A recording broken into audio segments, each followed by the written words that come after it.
si je devais résumer le Nord, c'est une région de courage, d'abnégation et de respect, et tout respect.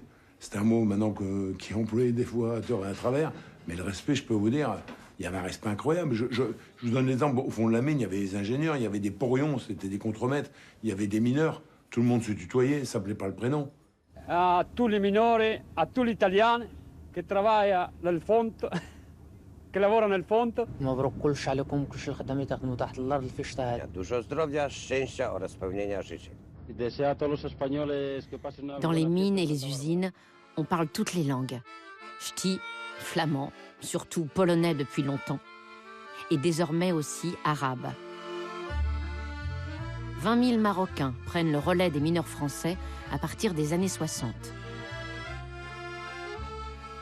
Certaines villes minières sont à 50% d'origine polonaise ou belge. Je viens d'une famille polonaise qui arrive en France et je vous assure que dans ma famille, très jeunes, elles ont travaillé pour la mine. Entre eux, mon père, ma mère et ma grand-mère parlaient que le flamand. Ils avaient des cousins dans les Flandres, en Belgique, parce que beaucoup étaient belges. Hein, beaucoup venaient de Belgique, en grande partie. L'avantage de la Terre du Nord, c'est que justement, c'est un lieu de migration tel que ça enrichit de tout ça. Donc tu peux pas avoir une définition d'une gens du Nord. Il y a tellement de profils différents et c'est ça qui est chouette, quoi. Que ce soit polonais, italien, portugais, ils sont tous intégrés très bien dans le Nord. Ouais. Tous. Ça a été... Et les jeunes, quand on allait au bal et tout, c'était merveilleux. Il y avait une ambiance formidable.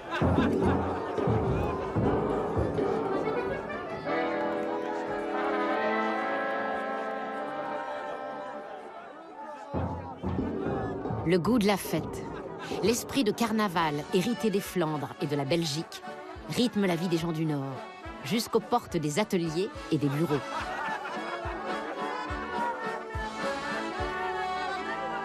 J'ai connu, moi, avec les mineurs chez moi, c'était des moments fabuleux. J'étais tout petit, mais je regardais, j'étais formidable.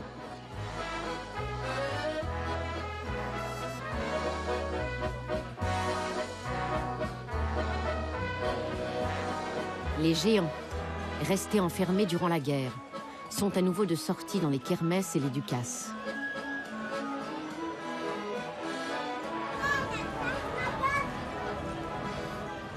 Quand on faisait les ducasses, ça c'était vraiment important. La ducasse, ça durait au minimum 3 jours. C'est-à-dire que le vendredi, tu avais le bal, tu avais la retraite au flambeau. Il y avait des matchs de foot, les majourettes, la fanfare et tout ça.